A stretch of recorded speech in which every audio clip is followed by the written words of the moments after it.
കാലിക്കറ്റ് യൂണിവേഴ്സിറ്റിയിൽ SFI നേതാവിന് അനധികൃത മാർക്ക് ദാനം നടത്തിയെന്ന പരാതിയിൽ ഗവർണർ ഹിയറിംഗ് നടത്തി. കാലിക്കറ്റ് സർവകലാശാല വിമൻസ് സ്റ്റഡീസ് വകുപ്പിൽ അസിസ്റ്റന്റ് പ്രൊഫസറായി കരാർ അടിസ്ഥാനത്തിൽ ജോലി ചെയ്തുവരുന്ന SFIയുടെ മുൻ വനിതാ നേതാവ് ഡയാനയ്ക്കെതിരായ പരാതിയിലാണ് ഗവർണർ ഇന്ന് വാദം കേട്ടത്. 2009 MA പരീക്ഷയിൽ ലഭിച്ച മാർക്കിൽ വർഷങ്ങൾക്ക് ശേഷം വർധനവ് വരുത്തി നൽകിയെന്നാണ് പരാതി. മുൻ SFI നേതാവിനെതിരെയുള്ള മാർക്ക് ദാന പരാതിയിൽ ഗവർണറുടെ തീരുമാനം അന്തിമമായിരിക്കും. Save university campaign committee chairman RS Sasikumar നേരിട്ട് ഹാജരായി.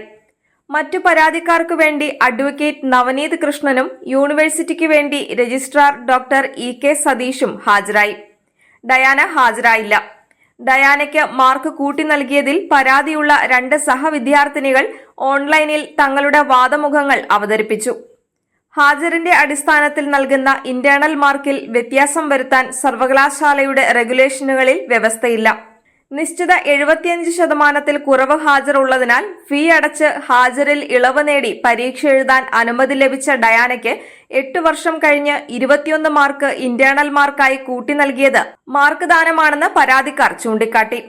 അക്കാദമിക് കൌൺസിൽ അംഗീകരിച്ച ചട്ടങ്ങളുടെ നഗ്നമായ ലംഘനമാണ് VCയും സിൻഡിക്കേറ്റും നടത്തിയതെന്ന് പരാതിക്കാർ വാദിച്ചു. യൂണിവേഴ്സിറ്റി ഹാജർ രേഖകൾ കൃത്യമായി സൂക്ഷിക്കാറില്ലെന്നും അതിനാലാണ് ഹാജരില്ലാത്തവർക്കും ഹാജറിന്റെ മാർക്ക് നൽകാൻ യൂണിവേഴ്സിറ്റി തീരുമാനിച്ചതെന്നും രജിസ്ട്രാർ ഡോക്ടർ EK സതീഷ് വാദിച്ചു. രജിസ്ട്രാറുടെ വാദം യൂണിവേഴ്സിറ്റിയുടെ വീഴ്ച പുറത്തു കൊണ്ടുവരാൻ ഇടയാക്കി.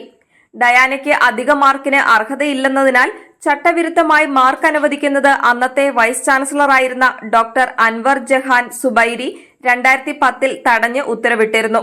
എന്നാൽ 2018 വകുപ്പ് മേധാവിയായിരുന്ന ഇപ്പോഴത്തെ സംസ്ഥാന പ്ലാനിംഗ് ബോർഡ് അംഗം മിനി സുകുമാരന്റെ ശുപാർശയുടെ അടിസ്ഥാനത്തിൽ ഡയാനയ്ക്ക് 21 മാർക്ക് കൂട്ടി നൽകാൻ യൂണിവേഴ്സിറ്റി തീരുമാനിക്കുകയായിരുന്നു. വിദ്യാർത്ഥികളുടെ ഹാജർ ചിട്ടയായി രേഖപ്പെടുത്തിയിട്ടില്ലെന്ന കാരണം ചൂണ്ടിക്കാട്ടി എല്ലാ വിദ്യാർത്ഥികൾക്കും ഒരേപോലെ ഹാജർ വെയിറ്റേജ് നൽകി ഇന്റേണൽ മാർക്കിന് പരിഗണിക്കാനായിരുന്നു ഉത്തരവ്. മാർക്ക് ദാനം മാധ്യമങ്ങളിലൂടെ പുറത്തുവിട്ടതിന് save university campaign committee chairman RS Sasikumar, secretary M Shajar Khan, syndicate മെമ്പറായ ഡോക്ടർ റഷീദ് അഹമ്മദ് എന്നിവരെയും ചില മാധ്യമങ്ങളുടെ റിപ്പോർട്ടർമാരെയും എതിർകക്ഷികളാക്കി ഡയാന കോഴിക്കോട് മുൻസിഫ് കോടതിയിൽ മാനനഷ്ട കേസ് ഫയൽ ചെയ്തിട്ടുണ്ട്.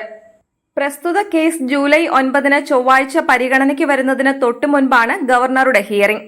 മാർക്ക് ദാനം അംഗീകരിക്കാൻ വിസമ്മതിച്ച വകുപ്പ് മേധാവിയായിരുന്ന ഡോക്ടർ മോളി കുരുവിളയ്ക്കെതിരെ അച്ചടക്ക നടപടിയെടുക്കാൻ തയ്യാറായ കാലിക്കറ്റ് സർവകലാശാല സിൻഡിക്കേറ്റ് 1 വർഷം മുൻപ് സർവീസിൽ നിന്നും വിരമിച്ച വകുപ്പ് മേധാവിയായ പ്രൊഫസറുടെ എല്ലാ പെൻഷൻ ആനുകൂല്യങ്ങളും തടഞ്ഞുവച്ചിരിക്കുകയാണെന്നതും വിരോധാഭാസമാണ്.